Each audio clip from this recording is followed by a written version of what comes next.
Ya, kali ini kita akan membahas desktop environment. Apa sih desktop environment itu? Nah, desktop environment itu adalah kumpulan program atau aplikasi yang berjalan dengan GUI-nya, dan itu ada di dalam library atau toolkit yang sama. Jadi gambarannya itu kayak gini ya. Ini tuh namanya DE. Ini punya program banyak, ada LibreOffice, Mozilla. Ini DE-nya Ubuntu 15.10. DE itu macam-macam. Nih, ada DE-nya Linux Mint. Nah, DE-nya Linux Mint ini DE-nya jenis Cinnamon, karena DE-nya tuh banyak banget jenisnya. Nah, DE itu juga mempengaruhi performa kerja komputer kita. Kenapa? Karena ada DE yang menggunakan RAM yang cukup besar, ada juga yang kecil, dan juga ada DE yang menggunakan daya yang cukup besar dan juga sebaliknya. Nah, lalu apa sih DE yang ringan buat komputer? Nah, untuk DE yang ringan itu ada LXDE dan juga CFDE ya. Itu cocok untuk CPU atau komputer yang RAM-nya kecil. Tuh, terus yang selanjutnya ya, kalau DE yang ada di layar ini jenisnya Unity, ini milik Ubuntu. Nah, saya kasih contoh lagi DE lain. Ini DE yang jenis Cinnamon, ini miliknya Linux Mint. Jadi kali ini yang akan saya gunakan adalah Linux Mint. Nah, DE nya Cinnamon ini ya, seperti ini tampilannya. Nah, selanjutnya kita akan mengganti icon, wallpaper, dan tema ya. Nih caranya, pertama kita masuk ke home-nya, ke start menu, ke preference, lalu cari themes. Nah, ini kalau di Linux Mint, kita tunggu window-nya muncul.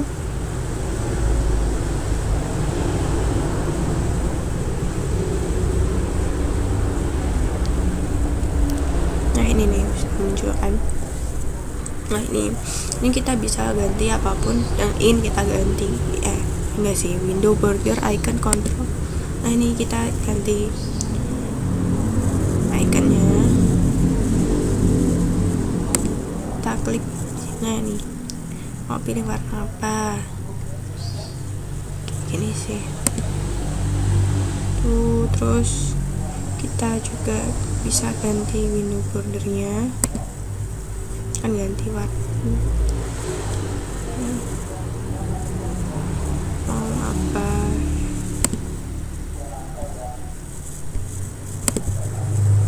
Nah, ganti kan.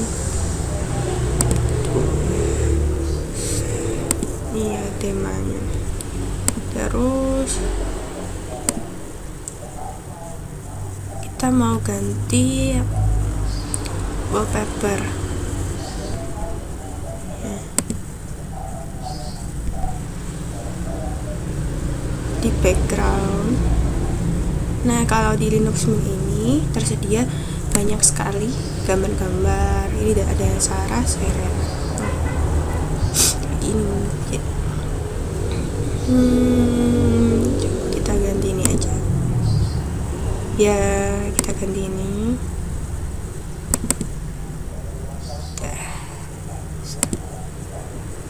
Ini gantikan. Nah, tuh, terus next.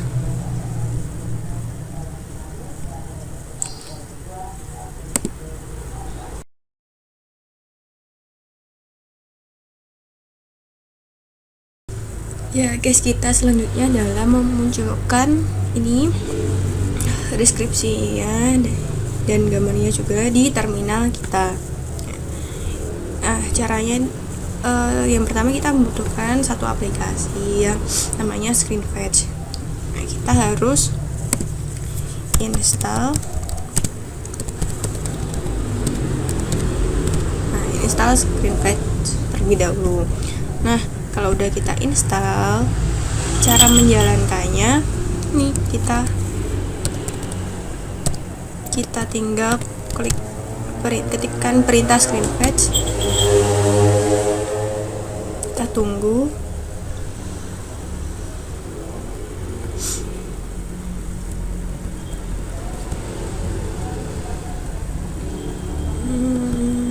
Nah, ini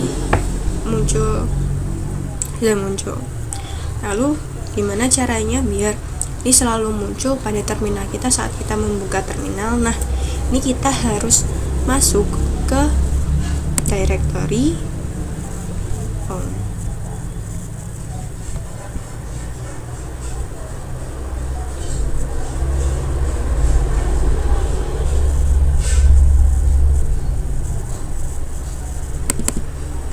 Saya maaf agak lama. Nah, kan cuma ada file ini. Untuk memunculkan file hidden, kita ketikkan Ctrl H. Ya. Nih, muncul kan yang hidden. Terus kita masuk ke file bash.rc. Kita buka.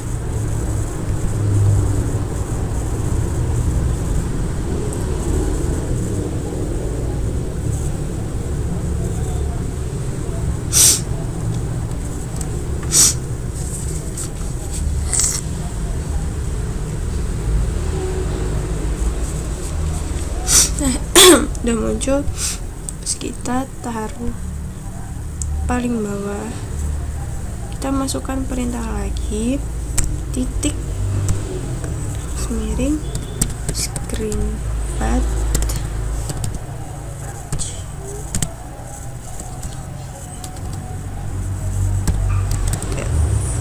Nah, ini kita save, lalu kita buka terminal lagi. Dan selesai.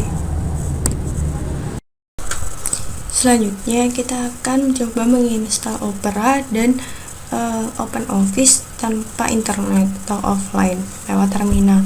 Nah, yang harus kita punya sebelumnya adalah source-nya dari aplikasi tersebut. Nih, jadi ini dan ini. Ya, ini kita bisa copy atau bisa download dari sumbernya langsung. Di sini ada dua format, yang satu deb, yang satu tar.gz ini ya. Nah, yang pertama kita coba yang Opera yang deb-nya. Kita perlu mengekstrak. Cara ekstraknya nih gampang, tinggal klik kanan lalu ekstrak here. Nah, terus kita buka hasil ekstrakannya. Dibuka hasil ekstrak.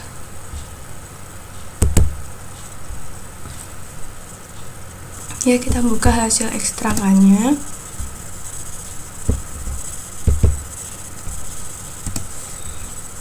Kita klik kanan di dalam foldernya, terus open in terminal. Cara lainnya bisa menggunakan cd, terus alamat direktorinya ini. Nah, akan muncul terminal, terus kita masukkan OTP.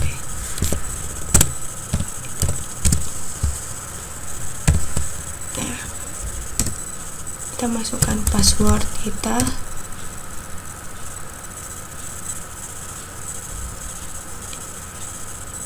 Ya, sebenarnya kalau error nanti dia bisa install.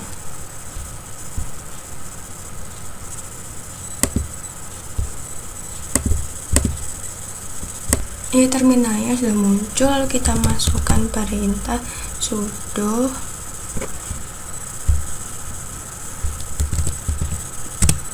pkg di bintang, ada bintang dot tab. Kita diminta password.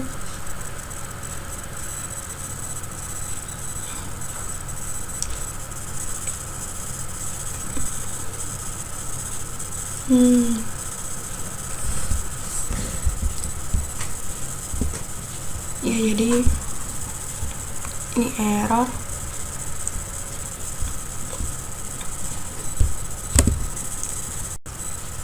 Selanjutnya kita akan mencoba menginstal source aplikasi yang performa TarGZ ini OpenOffice. Kita ekstrak dulu. Nah, ini ekstrak. Nah, ini jadinya seperti ini ya, foldernya hasil ekstrak. Kita buka. Ini ada readme-nya, mungkin kalau mau dibaca. Seperti biasa kita masuk ke foldernya.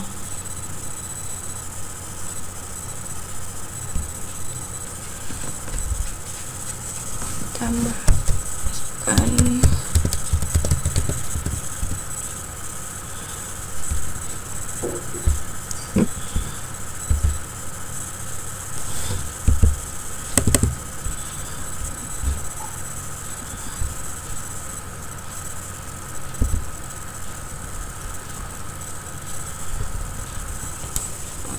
ini karena banyak format tab, jadi kita coba pakai cara yang menginstal dengan tab ya. Jadi itu tab. Oke.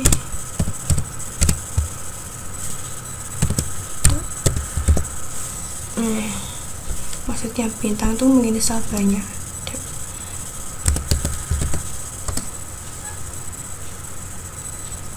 Ya, jadi ini sedang proses.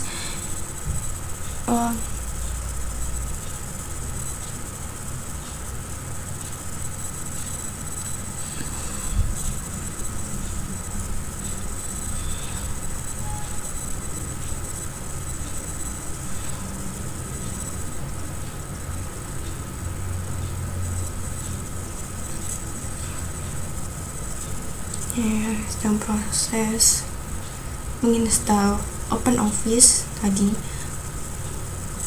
Jadi kita menggunakan cara yang pertama tadi, yaitu menginstal tabs-nya.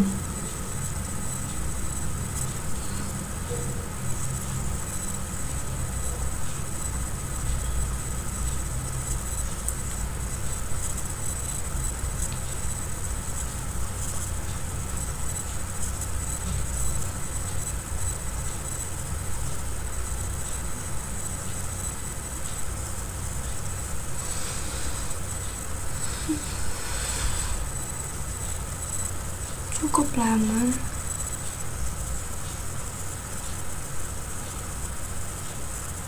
Kalau kita mau menginstal satu tab saja, tadi yang bintang itu diganti dengan nama file dari tab tersebut.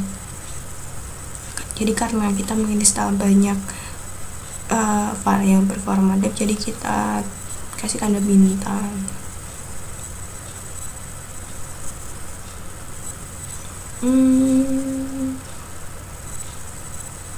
Lumayan lama.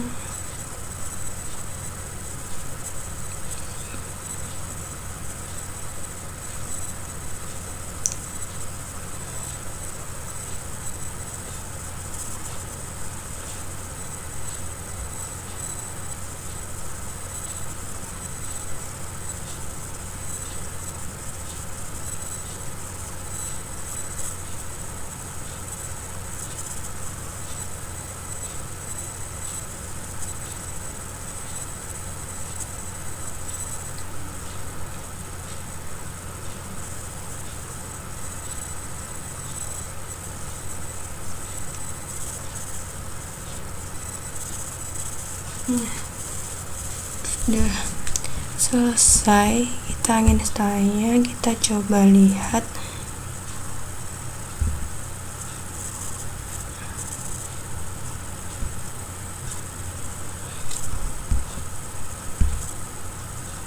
apakah ada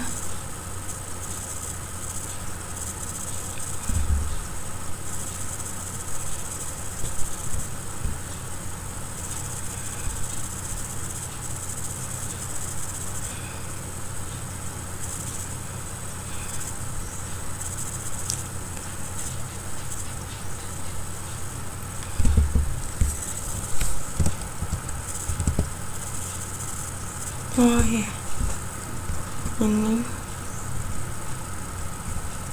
jadi sudah berhasil terinstall ya, instalasi selesai.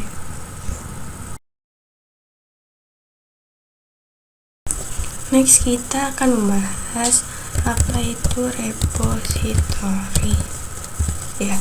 Jadi repository itu adalah server yang berisi dari kumpulan package-package yang nantinya akan digunakan oleh package manager itu gunanya untuk menginstal, update ataupun upgrade aplikasi. Nah, kenapa ada repository? Ini juga memudahkan kita dalam pencarian aplikasi. Karena repository ini adanya cuma di open source. Bayangkan kan banyak sekali yang mengembangkan satu aplikasi itu. Nah, kalau banyak yang mengembangkan, gak mungkin dong ada banyak variasi. Padahal itu cuma satu program atau aplikasi. Makanya ada repository itu. Jadi untuk menampung perbaikan atau bug-bug atau pengembangan dari aplikasi itu sendiri. Lalu apa yang bisa kita lakukan dengan repository? Kita bisa melaporkan bug aplikasi atau program tertentu, atau kita juga bisa mengembangkan aplikasi dan kita masukkan ke repository. Jadi repository itu seperti Google Play Store mungkin ya, yang open source. Next, pembahasan kita yang selanjutnya yang ada di Linux adalah dependency ya.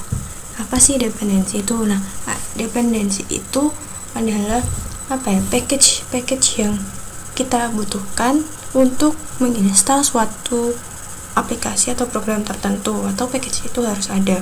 Kalau di Windows itu namanya Dynamic Link Library ya. Package yang diperlukan untuk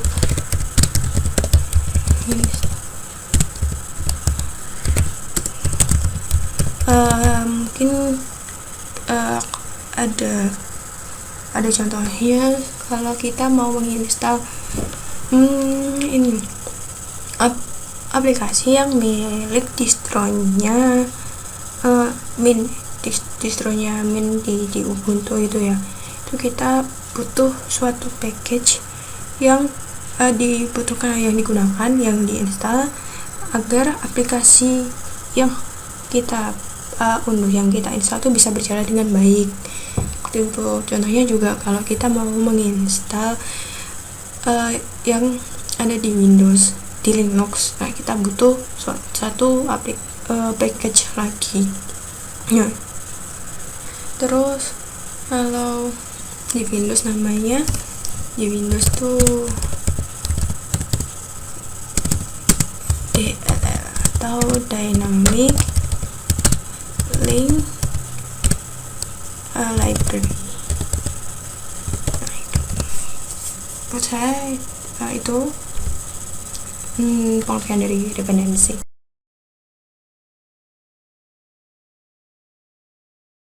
Ya, next kita akan membuat satu user baru yang bernama Timothy dengan passwordnya 1234. Yang pertama kita masuk kita buka terminal. Kita masuk sebagai root. Ya, kita masukkan perintah sudo ini, berarti kita akan sebagai sistem super user. Nah, ini tandanya beda kan, kita sebagai super user.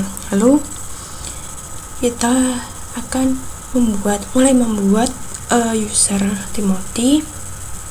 Kita masukkan perintah add user Timothy.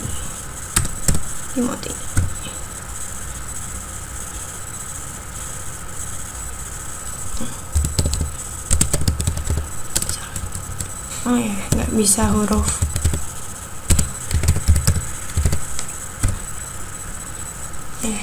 huruf besar ya, hurufnya kecil semua. Kita diminta untuk memasukkan password untuk user Timothy. Kita masukkan 1 2 3 4 lalu enter. Nah, kita disuruh ngisi full name-nya Timothy, terus room number, terus waktunya,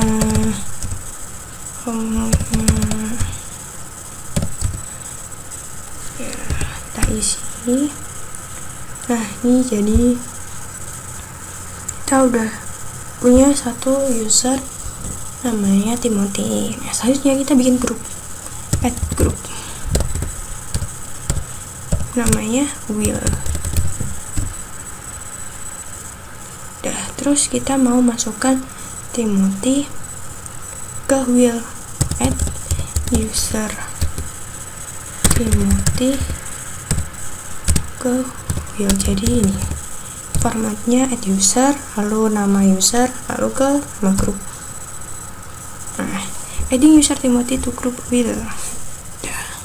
Dan selanjutnya kita akan membuat satu user baru yang bernama nama pendek kita, lalu di user tersebut dijadikan dijadikan super user. Nah, ini kita buka terminal. Jadi karena nama saya sudah saya pakai ke super user sebenarnya. Nah, ini jadi saya menggunakan nama pendek belakang saya yaitu Chandra. Nah, caranya kita masuk ke super user dulu untuk membuat user.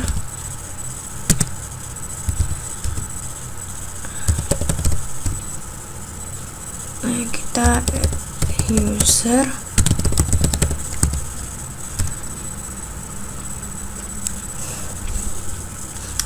passwordnya nrp,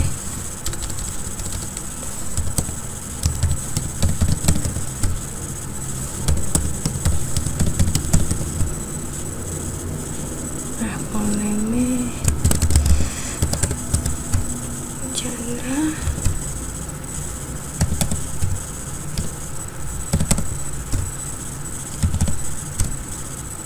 ya,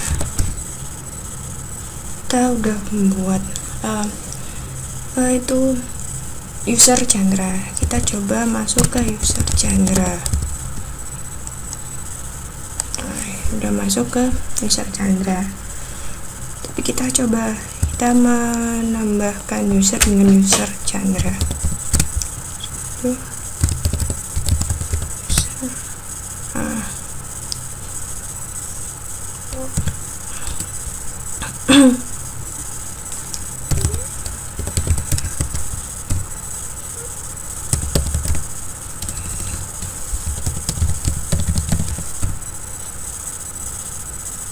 Nah, ini artinya user Chandra itu nggak berhak untuk membuat user karena dia bukan super user. Caranya kita buat jadikan dia super user, kita masuk dulu ke super user.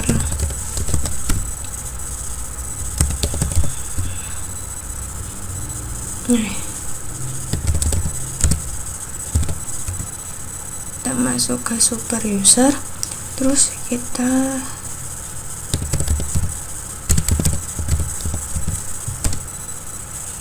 ini sudo tadi muncul ini, kita tambahkan di user privilege specification ini artinya user yang jadi super user yang ada root.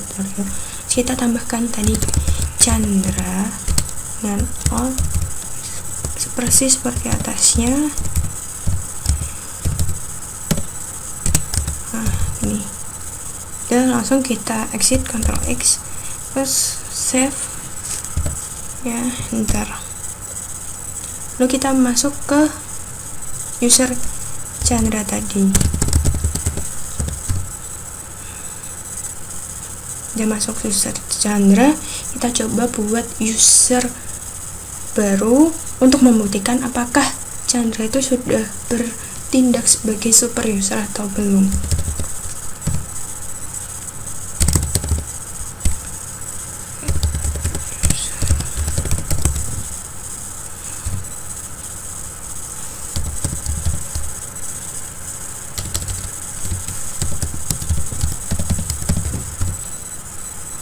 Nah, sudah berhasil untuk membuat user baru bernama Tika. Jadi kita sudah berhasil menjadikan user baru tersebut sebagai super user.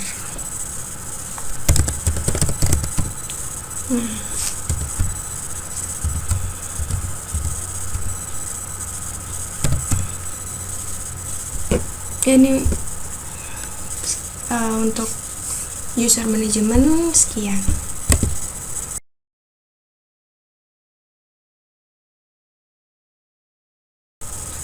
Maaf karena saya tidak menggunakan Ubuntu 16.10, soalnya Ubuntu 16.10 saya tuh sangat-sangat lama, sehingga untuk mengerjakan tugas sangat terhambat, sangat menghambat saya untuk menyelesaikan tugasnya karena terlalu lama respon.